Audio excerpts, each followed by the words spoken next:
I'm not speaking today, so let me use this chance to say I love you all very much, and God loves you even more. Some of you, if you're new in the last 2 years, might not know that there's a time bomb of an amazing speaker who lives in San Diego County. Her name is Arlene Pellicane. She's spoken here twice to help us with raising children and helping grandchildren, all of that. And so when we thought about we need another series on the family, I thought, well, who better to start the series off than Arlene? She agreed to come, even though she is a super busy mom and a podcast person, the Happy Home podcast. And so I hope you'll check that out. I also noticed she's written 9 books, and I've written 8. I know how hard that is. This woman is a dynamo, so check out her books afterwards. But in the meantime, would you give Arlene a new song welcome? Thank you, Pastor Hal. Good to see you. Let's meet on the platform here. Good to see you. Thank you. Yes. It's so good to be with you. Whenever Pastor Hal says, would you like to come to New Song? There is only one answer, yes. Because I think it's true. I think you are the friendliest church. I have a church too, so I can't quite say that, but you're very much a very friendly church. And we're going to talk about screens, because oftentimes I come to you and we talk about our phones and our children and all this.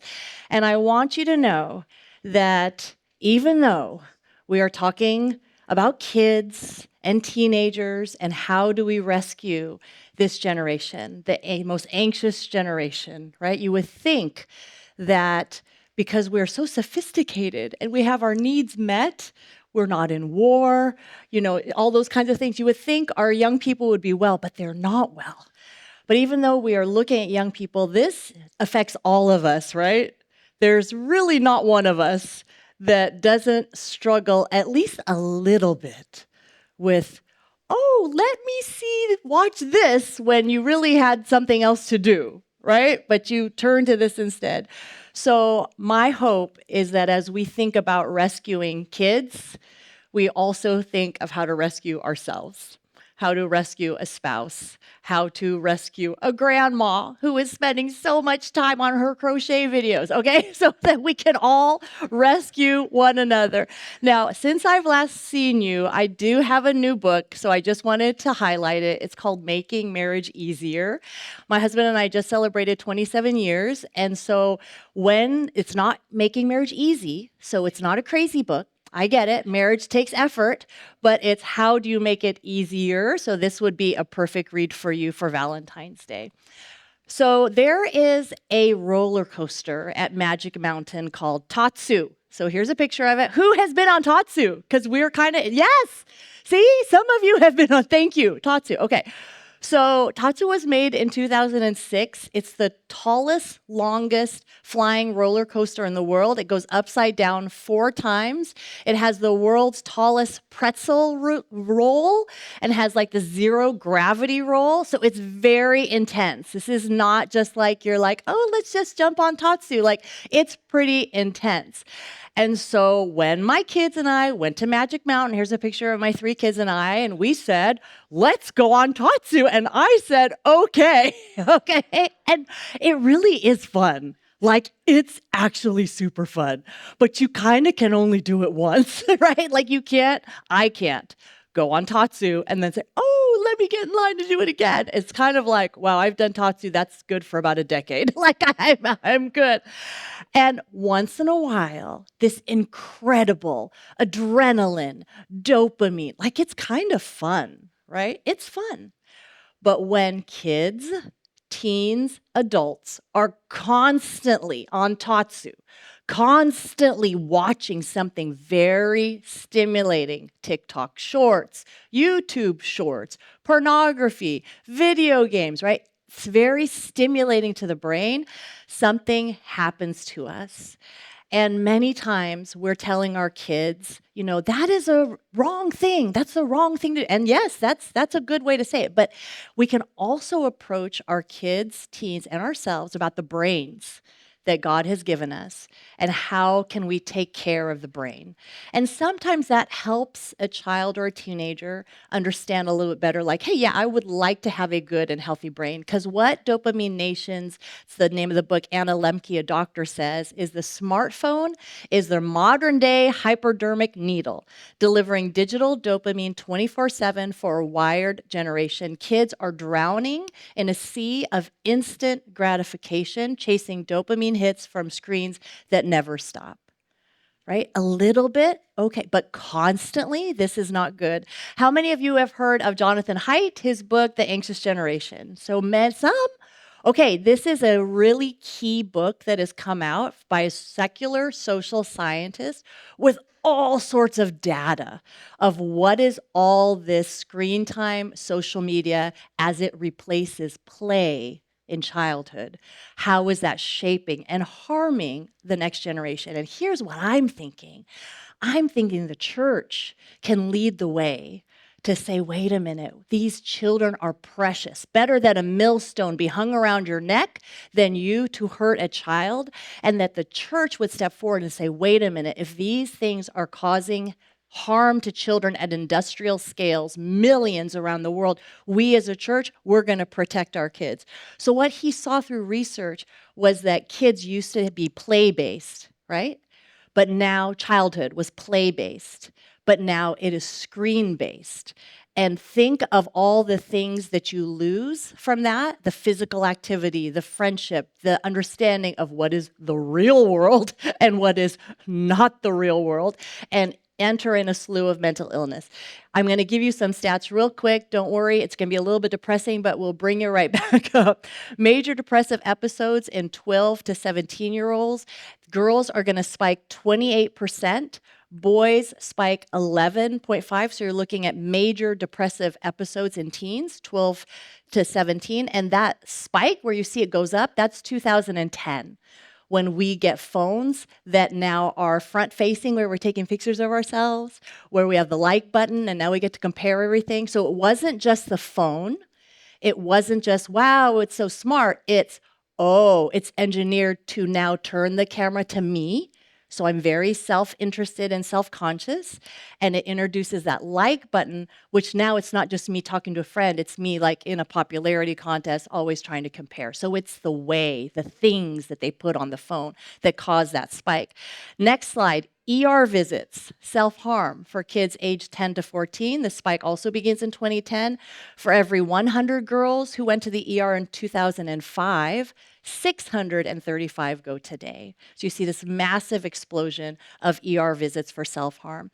So will they grow out of this? You know, maybe it's a kid thing, and as they get older, they'll grow out of it. Well, this next slide shows you US undergrads, so kids in college, and this is depression and anxiety on the rise, also spiking at 2010, 10% in 2008 to 24% in 2018.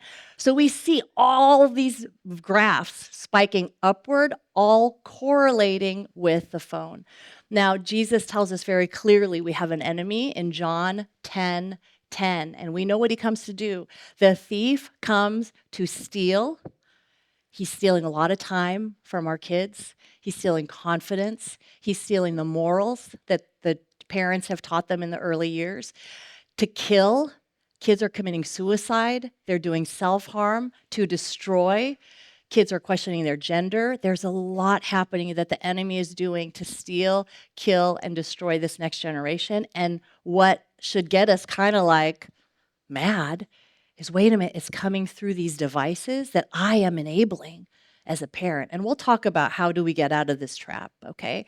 So the thief comes to steal, kill, and destroy. I have come life that they may have life to the full. And at the end of the day, John 10:10, this message we're talking about is not meant to be depressing. I want it to be sobering, but I don't want you to leave depressed. It's not meant to be like, oh my goodness, I'm such a bad dad, bad mom, bad grandparent, bad teacher. No, it's how can we live this life to the full in a digital age? And how can we help our kids and the young people in our families and in our lives to do the same? How can we rescue them? Because you know from John 10:10, Jesus is talking as the good shepherd. I'm the good shepherd. I lay down my life for the sheep. The sheep know me. They hear my voice, but the thief comes to steal, kill, and destroy. So kids can know the shepherd's voice, right? They can know the voice of Jesus. They can read the Bible. They can be quiet. But what are they really hearing most of the day? Stats are telling us children age 8 to 10, they're spending 6 hours a day listening to screens. Can Jesus speak through the screen? Yes, they could be doing a Bible study. They could be watching Pastor Hal from a few weeks ago, right? They could be doing that. But when you ask your child or your teenager, hey, child of mine, what are you looking at? I mean, honest. How many times are they going like, oh, I'm going through the book of Genesis, or I'm learning about a missionary in Turkey and how to support him, right? That's not what they are doing. We live in the real world, okay? That's not what they're doing. Kids ages 11 to 14, 9 hours a day, 15 to 17, 7.5 hours a day. So our kids know the voices of YouTube, the voices of TikTok, the voices of Snapchat. They know the popular celebrities. Those are the voices they know. But how are they going to know the voice of Christ? This is something kind of crazy. You know how kids, we all look around, right, to see like what is socially acceptable. Oh, everyone sat down. I guess I should sit down. You know, oh, you're right. We are looking for cues. And when a kid goes on social media, let's just say just 1 hour, and they're looking, and every 3 to 4 seconds, they're looking at a new post. They're training their brain, their mind, their heart. This is what is acceptable. And within an hour, they might get 1,000 things, impressions. And believe me, these are showing things acceptable that are not acceptable biblically, right? So it is this incredible machine for social conformity. And we know, in Romans, we're not to be conformed to the world, to be conformed to the Lord. Okay, so let's think in our minds, how can we get our kids to know the voice of the Lord better so they can be rescued, so they can hear his voice? Well, we look and we think silence. Kids need silence. Dr. Kathy Cook, one of my friends, an amazing author, psychologist, she says this, author of Screens and Teens. There is abundant research that reveals when we are quiet, this is kids and adults alike, and really thinking about nothing, important thoughts often rise to the surface. That's why you get your best ideas in the bathroom, right? Because we're finally quiet for 2 seconds, okay? If kids are always trying to fill every waking moment with something, they may never get comfortable with their own thoughts. They might not be able to handle loneliness and being alone, which are not the same thing. They may have a hard time hearing the inner prompting of the Holy Spirit if they're constantly being entertained. So something to leave with may be like, hey, let me make time in my own life, in my children's life, for silence. Like maybe 5 minutes of the car ride, there's nothing on. And you're just either talking or just being quiet. Maybe after dinner, you don't go straight to all the devices. You take a little walk and without any kind of devices, and it's quiet. So look for pockets of silence, because when it is silent, your heart starts bubbling up what's on your mind, and God, the Holy Spirit, can start talking to you in silence. Another place is through the pages of the Bible, right? And through nature. Psalm 19:1 says, "The heavens declare the glory of God. The skies proclaim the work of his hands." Kids are not getting outside enough, right? I think they make inmates in the UK must be outside 1 hour a day, like it's a requirement. But kids today, they are not even outside 1 hour a day anymore, right? So get your kids outside in nature, because guess what? As they see nature, they're more relaxed, their brain is calm, they can hear God, and they see what's real. On the internet, it's whatever you want to be real becomes real, right? In this age of AI, everything, like, if you want it, it's real. But that's not reality, right? So they're not learning, they're not grounded in principles in reality. So get them outside. Have them learn from you, of course, as parents and grandparents. If you see a good, trusted adult in their life that loves the Lord, just nurture that. Hey, you want to have coffee with Miss Susie? Please do. I'll pay for it. Hey, you want to go learn how to do this craft with him? Please, I want you to do that. Other caring adults in kids' life, in young people's life, your youth pastor, all these people are so important because it's really hard to hear God when you're just listening here. They did a study of kids who have accounts that are like 13 years old. So just think of your 13 innocent, so to speak, child in the US, UK, Canada, and Australia. And they found that within 2.6 minutes of scrolling on TikTok, when it's for kids, within 2.6 minutes, they started seeing things about harming themselves, about suicide, about sexual things, drug-related things. Within 8 minutes, they saw eating disorders. All these things, every 39 seconds, TikTok is recommending something about body image or mental health. It's telling your children, like, you have trauma, you are a victim, you need help, you are depressed, you are anxious, right? It's like, and if you're told that over and over and over again, so we might be saying, you're a child of God, you are loved by him, created by him, special. And we said that for, 4 seconds. And let's say we say it once a day because we're really a good proactive parent, which is really good. But you put them on this for an hour and they are hearing the opposite, and it's happening sooner and sooner.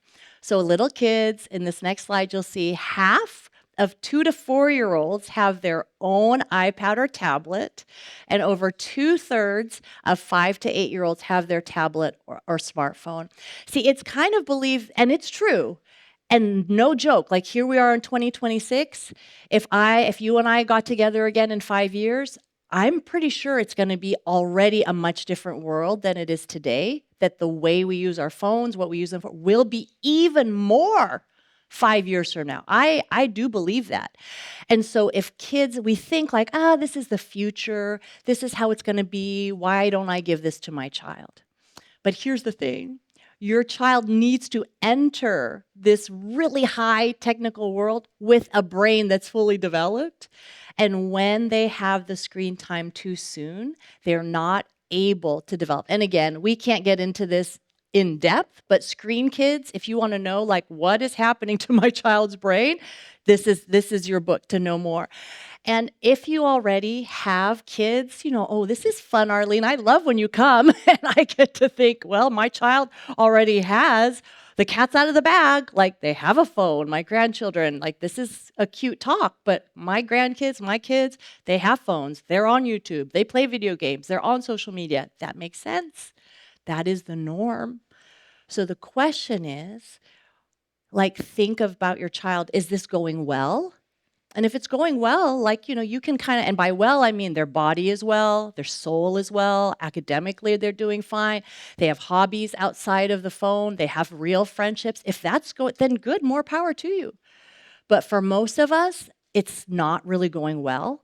So the question then is, what's something I can take back and withhold? Right? So maybe a video game has been too violent and we say, oh, guess what? We heard Miss Arlene again at church today. And we've noticed when you play this game, you get really angry.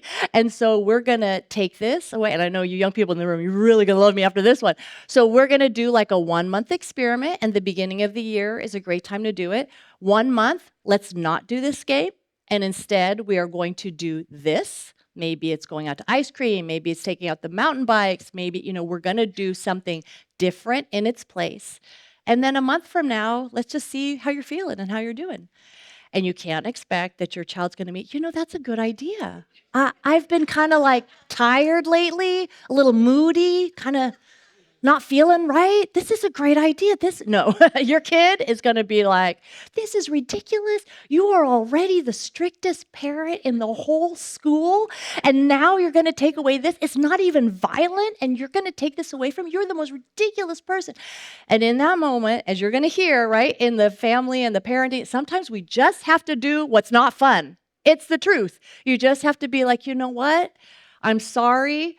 I know this does not win me any popularity points, but maybe in 10 years you will say, hey, mom, dad, thank you for helping me not be addicted to this phone so I may have a job and have a real life. Okay. So we have to plan for the future. So this is my son, Ethan, when he was 4 years old. And we were on the plan where we didn't have the iPad, we didn't have it. So when he saw this tractor, this was very exciting, right? So it's like, I can sit on this tractor. I'm so excited. I can talk about this all day. This is very exciting. I love this. Okay, you take that same kid, that same age of kid who's on an iPad all day, right? And I say, Ethan, here's a tractor. What's he going to be like? Okay, yeah, big deal. Tractor, that's nice. And he just go, right? He's going to go right back to what he's doing. What I'm supposed to do? You sit on it. Oh, I sit on it?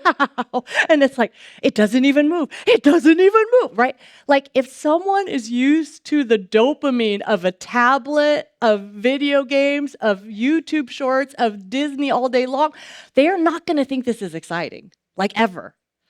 But if you have a young child, and if you go outside, and you read books, and you allow them to get bored, and you allow their brains to grow and their vocabulary to grow, and from them move and play and be healthy, guess what?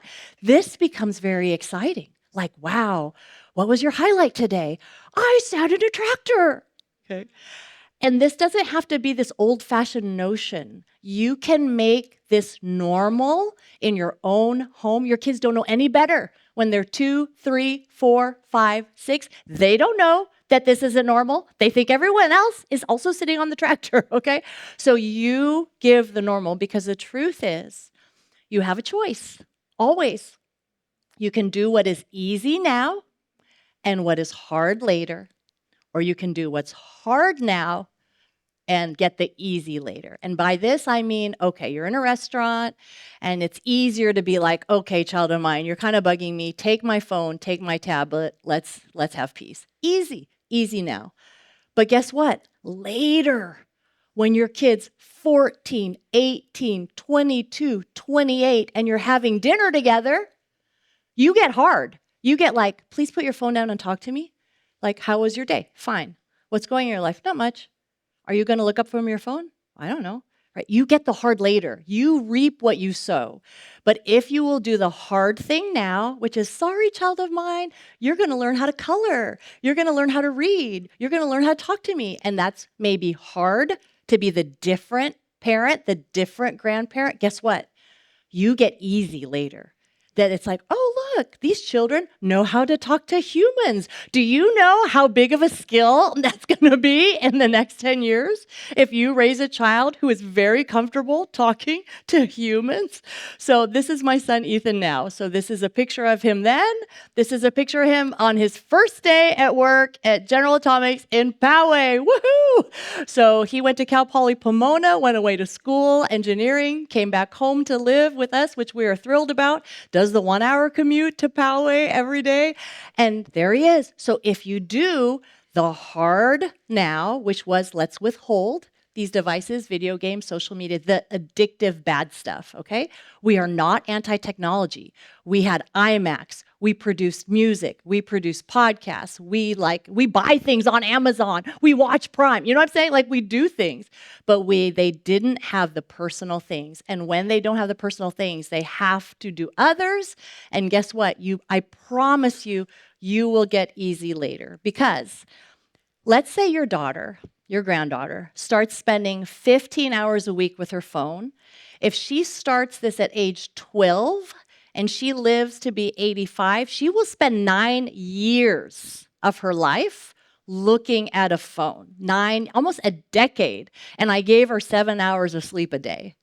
Okay? So if they start this habit, because you think about it, 15 hours a week, that's not that bad. It's like 2 hours a day. That's not that bad. But you just like compound interest, right? It's magical. You compound that over time and you're like, whoa, you spend a decade looking at your phone and a lot of it is useless information, right? It's not like they're learning how to build a rocket, okay? So I have this new thing that I'm kind of in love with right now, and it is a sleeping bag for your phone. And what I am picturing is that you say to your child, oh, child of mine, it is time for your phone to take a break. And you put the phone in the sleeping bag, and if it's a small child or a grandchild, you hang it up so the grandchild or child cannot reach it. Now, this can also, if you were bold enough to take the challenge, work both ways, where a child can say, Mom, Dad, your phone needs to take a break. I'm going to put it in camp mode and put it away, Mom or Dad, because I actually want to have a conversation for you. So this is my new thing, is a sleeping bag for your phone, because you know when you're camping, you have no distractions, like you're away from it, it feels so good. Why can't we bring that back? Every day that, after school for 1 hour, you say, okay, let's put it on camp mode. Let's have a little snack. Let's talk to each other. Okay. So I have a few of these and I actually have them for sale at the table, but you'll know what it is. It is my little sleeping bag for the phone, which is my new thing I love so much. So when your kids are on the screens, they're getting a lot of strange things coming to their mind. And the same is true for you and I. So I'm going to have you watch this video clip with Max Lucado. This aired on the Happy Home podcast the first week of January. Take a look at this short clip. It's a statement of discipleship that today my primary task is to manage the thoughts that come my way. The subtitle of Practice Picky Thinking would be something like, just because you have a thought, that doesn't mean you have to think it. In other words, just because a notion comes into your mind, that doesn't mean it's worth your time. It doesn't mean it's worth the effort. And so much of our days could be improved if we stood guard over our minds. Take every thought captive. And a Greek scholar pointed out in one of his books that this phrase is used elsewhere to describe pointing a spear in the back of a prisoner. It's like you're pointing a spear in the spine of that negative thought or that anxious thought, and you're marching it into the presence of Christ and essentially saying, Christ, am I supposed to dwell on this thought today? Now, this is a new idea for many people. They've not considered the fact that thought vigilance, thought maintenance is an important part of our lives. And you mentioned young people, so let me add just right quick. This is especially appropriate to young people. And we parents can help our kids here. When I was growing up, I would come home from school and be able to disengage from everything that happened during the day. I could jump on my bike or I could go play baseball. Didn't even think about the other fifth graders or third graders or seventh graders. But the poor kids today come home and because of social media, they're always getting messages, text messages, or internet stuff. And it's hard for them. And so we can help them. We can help them. And parents, I'll be praying for you. That's tough. But take the initiative and help them learn to take those thoughts captive. Happy Home Podcast, Max Lucado, amazing. 2 Corinthians 4, 10, verse 4, what he was saying, the weapons we fight with are not the weapons of the world. On the contrary, they have divine power. So for you to feel like, man, it's me against TikTok, me against YouTube, me against, right? It is big, me against big tech about all these algorithms, me against that. But to say, wait a minute, I have God on my side. I can pray for my child. I can pray that my child will see the light. And a lot of times it's us dealing with that's a start, the way we do this. We have divine power to demolish strongholds. We demolish arguments and every pretension that sets itself up against the knowledge of God. We take captive every thought to make it obedient to Christ. And I like that visual of you have to picture like that prison guard and like a sword, like, hey, march this thing out of here. It takes some force. And honestly, moms and dads, if you are together, I know that there are people who you're single mom, you're single dad, but if you have that mom and dad combination, lean on that dad to be the force. A lot of times we as the mom, we're like, oh, Billy, okay. But the dad will like, Billy, put it down. And Billy puts it down. So moms, please let your husband say, Billy, put it down. And we want to be like, oh, let Billy have it, 10 more minutes. But moms, no. Be quiet. Let your husband say, Billy, put it down. Because we need that kind of force and strength in homes today. If you have it, you're blessed. There is a new danger. Like you think this would be bad enough, right? But you already know the new danger is AI and the chatbots of AI. And I cannot go into this in depth, but there are things that you need to understand. So an AI chatbot is going to be able to talk to your child, have conversation with your child, either through text messaging or by using a voice. This is really problematic because as kids are used to texting their friends, now they can text their AI chatbot robot, which will be marketed to us as parents and grandparents as cool, educational, sweet, and fun. That's how that's going to be marketed to us, not understanding that it's so easy for a child to become attached to an AI that's going to flatter them, love them, not have any issue with them, only agree with them, and be an expert in all things. So to understand, wait a minute, this is not going to be good because the AI is not going to be truthful to my child. It's just going to flatter my child and give my child a larger head than he or she already has. So 70 to 75% of teenagers have used AI companions. I know to us who are older, we don't understand this. Like, why would 70 to 75 people have a friend that is not human? Like, we don't get that. We don't understand. 50% are using it every week. 50% of teenagers are going, hey, how's it going today? And the chatbot's like, hey, I'm doing great. Now, this will help you understand a little why. The chatbot knows everything about your child or grandchild because they followed. So the chatbot's going to be like, hey, how was that algebra test you took last period? Did you do good? Oh, I feel like I did awful. Don't worry, you'll do a better job with it tomorrow. Hey, your dance recital's coming up, right? Like at 3:00, you ready for that? Yeah, I'm ready. Like it knows. Because it knows your schedule. Now, if you're a mom and you have 4 kids, you don't even know that the dance recital is that afternoon. And so the AI is going to know more about your child, feel more personal. So this is really dangerous. And so something for parents and grandparents is to talk to your children about this and to be like, you know what? We need you to have real friends. Like, I'll buy you a dog. Like, let's go out with people. Like, I don't want you talking to this chatbot, okay? So this, a research from Common Sense Media say that 1 in 3 discuss like important matters with AI, right? Because it's embarrassing to talk to a real person. But you can tell, like, you ask AI anything, it doesn't feel embarrassing. Meanwhile, all that data is being stored, right? Like, it's kind of crazy. And 1 in 5 high schoolers know someone who has a romantic relationship with AI. So this is a picture of my son, Ethan, right? You know, this is what we think of robot, robot, robot, robot. This is how you robot, but this is not how they are appearing, okay? This next picture is the advertisement for Replica, which is like so look at, it says, and look how the person, doesn't that look like a real person? So that's like, you know, you could talk to this person. The AI companion who cares, right? Always here to listen and talk is what that fine print says, always on your side.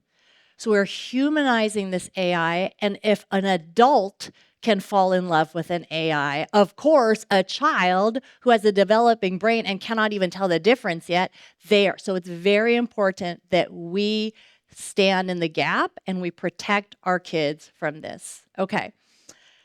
Jesus says, I will be with you always. And this is the counterfeit. This is AI saying to your child, I will always be with you, right? So we got to keep the kids on Jesus, on the real.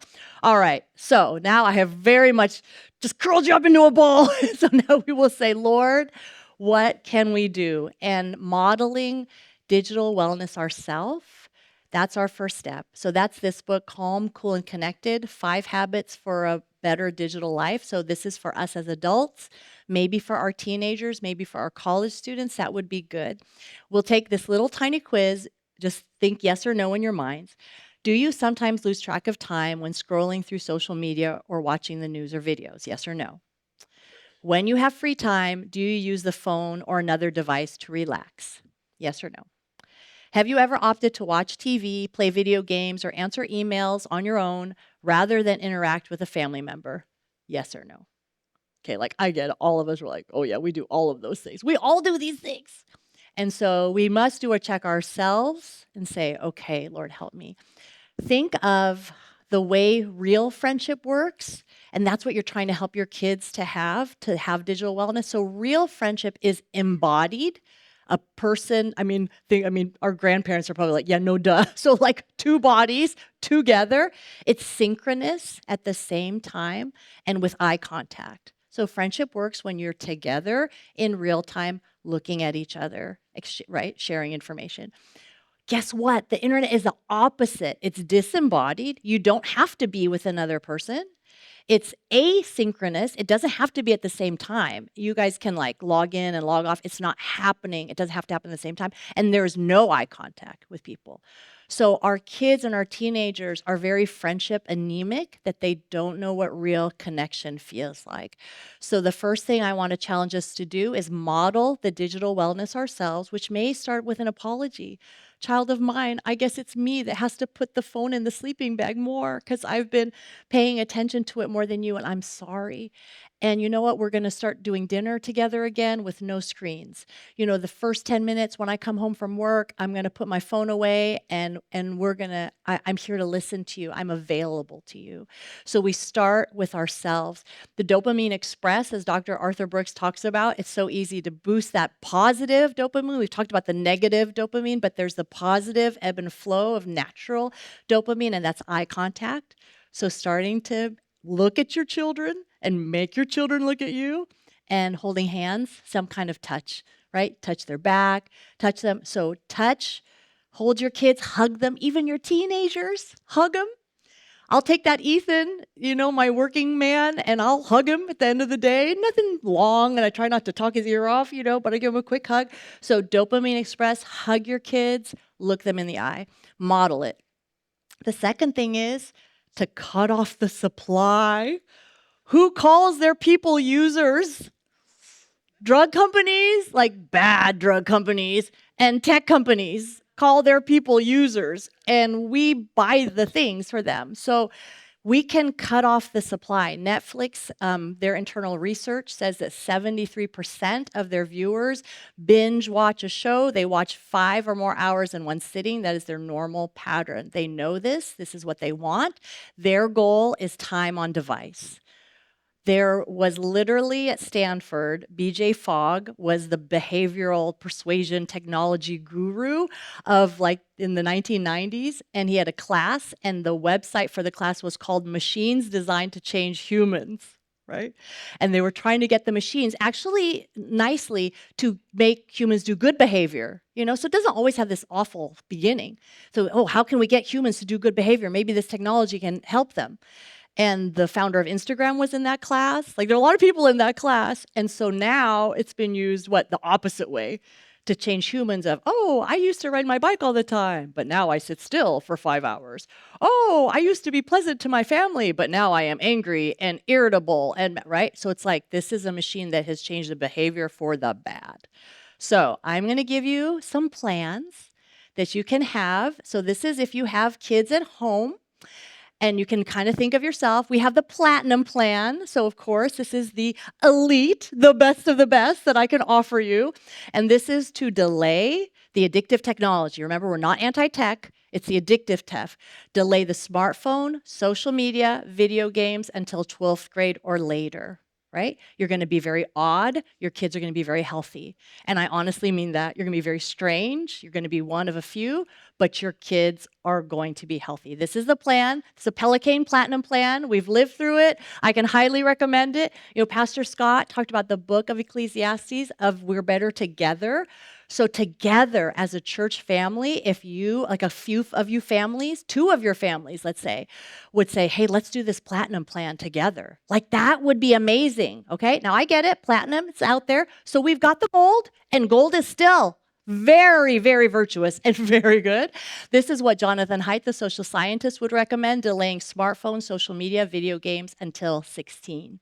Because the truth of the matter is when your kids are going through puberty, that's not the best time to give them an app that can make people nude, right? That's not the really best timing to do things like that, okay? So wait till 16, gold. Now, I get it. We live in the real world. You're like, Arlene, my kid has a phone. We can get into this. I get it. Silver is for you. Put in the good stuff. 9 hours of sleep, 1 hour of exercise, 2 hours or less of that digital candy at the time. And that's a good rule for us as adults that we would get, maybe 1 hour is a little much, but 30 minutes of exercise, 8 hours of sleep, 2 hours or less of digital candy. All of these things are good. And if this list, you kind of feel like, you got anything else for me? This is a little bit rough. You make your bronze plan. Okay, and maybe in your bronze plan, it's like we have a meal together every day. We take a digital break on Sundays. We collect phones at night. That's fine. Have a plan. Because if you don't make any kind of plan and you have kids in your home, technology has a plan for you and your kids, and it is to steal, kill, and destroy. And it kind of is not overstated. I'm like sorry to say. Okay, so have a plan. Bronze plan is fine. Make it up because as we talked about earlier, you can either have the easy now, like I'm going to walk away this Sunday, pretend I did not hear those things because it'll be really hard to make a change in my home, and we'll just deal with it on the other side. And there will be another side. Or you can do the hard now and say, you know what, child of mine, I gave you this video game, but it's too violent. I'm going to take it. You know, I gave you the phone, but we're going to get the kind that doesn't have internet access because this has just been too much for you. It's hard now, but I promise it will be easy later. So let's land here. It is the fear of God that will empower us to make these changes. Do we fear God or do we fear man? Right? Do we fear what men will think of us? What will other kids say to my kid? Will my kid be left out? But perhaps we should remember what Luke 12:4 says, Jesus talking, and I say to you, my friends, do not be afraid of those who kill the body, and after that have no more that they can do. But I will show you whom to fear. Fear him who, after he has killed, has power to cast into hell. Yes, I say to you, fear him. It's like, wait a minute. Here is Jesus saying, hey, don't fear the people, fear me, fear God, because I have the power to save your child. I have the power to condemn your child to hell. Like that is really what our children should fear. Now, we don't talk like this because this is, God is loving. Oh, God, this is a hell God. Oh. Look at this next verse. I mean, it's crazy. Jesus just said, fear him who has the power to cast into hell, fear him. Very next verse, verse 6. Are not 5 sparrows sold for 2 copper coins? So in other words, these sparrows are like worthless. And not one of them is forgotten before God. But the very hairs of your head are all numbered. Do not fear, therefore, you are of more value than many sparrows. This is the fear of God our kids need to understand. God is a powerful God to be reverenced. You really shouldn't mess with him. But God is this ultimately loving God who knows every hair on your head, and he loves you more than anyone else. So my daughter Noelle, this next picture, when they were in kindergarten, they post the list of like who's in the kindergarten class, and we'd ride our bikes to our elementary school, and we'd all look at the list to see what teacher did you get, right? So this is her looking at the list. This is my one that's in college right now at Oral Roberts University in Tulsa. And she would look, and you know what? That's very sweet. But what we as parents must be just vigilant is that when it is the Lamb's Book of Life, that list, that our kid's name, our grandchild's name will be on that list. And that's why we parent the way we do. That's why we withhold screens when we see they're harmful, because more than anything else, our heart's desire is, I want your name to be on the Lamb's Book of Life. So let's watch our time. Maybe we need to put our phones in camp mode and put them in little sleeping bags. Let's model digital wellness ourselves. Let's cut off the power supply. Let's pick a plan, whether you're going to go, wow, full board platinum, or you're going to do some kind of bronze of, hey, we're going to collect the phones at night. We're going to take a walk after dinner. That's fine. That's a win. That is a total win. Make it something that you can do, continue, and make a habit. We have made, all of us, this an idol that it will solve our problems. Yes, it tells us the weather. Yes, it gives us the GPS. Yes, it does the recipes.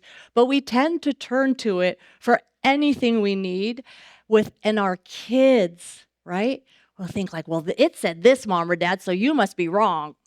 So we need to realize, wait a minute, these are like the idols of the wood and stone and metal of the Old Testament. We've made them very sophisticated. As a Tower of Babel, we will be God. We will speak one language. We will be God, right? And we're watching it unfold before our very eyes. But God is not surprised. Read as we close Isaiah 46, starting at verse 5. God says, "With whom will you compare me or count my equal? To whom will you liken me that we may be compared? Some pour out gold from their bags and weigh out silver on the scales. They hire a goldsmith to make it into a god. They bow down to it and worship it. They lift their shoulders and carry it. They set it up in its place, and there it stands. From that spot, it cannot move. Even though someone cries out to it, it cannot answer. It cannot save them from their troubles. Remember this, keep it in mind, take it to heart, you rebels." We're all rebellious, us and our kids. "Remember the former things, those of long ago. I am God, and there is no other. I am God, and there is none like me. I make known the end from the beginning, from ancient times, what is still to come." God is still sovereign, right? In this day and age that we are living in, with the world's events happening so quickly, AI happening so quickly, God says, "My purpose will stand, and I will do all that I please." And so in this technological age, we can still say, "God, this is not God, but you certainly are. And to you be all the glory and honor. And may you help us." Let's pray together. God, we thank you that we get to live during these times. We thank you that we get to see these things unfold and be a part of your story at this time in history. And we ask, as parents, grandparents, aunts, uncles, teachers, counselors, pastors, friends, show us, Lord, how to rescue the anxious generation. Show us first how to minister to the kids in our own home. Show us now, Lord, as we're just quiet for a moment, what is it that our kid needs from us right now?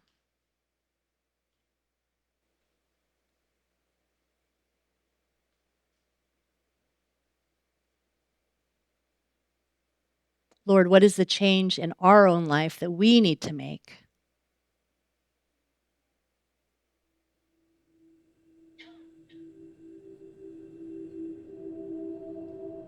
Continue to speak to us today, we pray in Jesus' name. Amen. Amen. Thank you all so much. Thank you.